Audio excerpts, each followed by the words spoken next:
কুড়িগ্রামের এক নিভৃত গ্রামে ভাঙা বেড়ার ঘর। বেড়ার ফাঁক দিয়ে ঢুকে পড়ে কনকনি শীত। রাত নামলেই সেই শীত যেন আরো নির্মম হয়ে ওঠে। এ ঘরেই থাকেন বাংলাদেশের এক বিশ্বজয়ী ক্রিকেটার শাহিন আলম।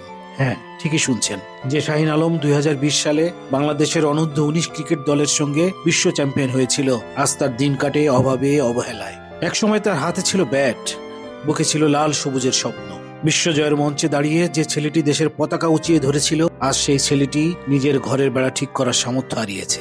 শীত আসে কিন্তু কেউ খবর নেয় না, ক্ষুধা আসে কিন্তু কেউ জিজ্ঞেস করে না। স্বপ্নগুলো ধীরে ধীরে জমে যায় অবহেলার বরফে। শাহিন আলম কোনো অভিযোগ করে না, সে শুধু চুপচাপ তাকিয়ে থাকে সেই দিনের দিকে যেদিন সে দেশের জন্য জিতেছিল বিশ্বকাপ।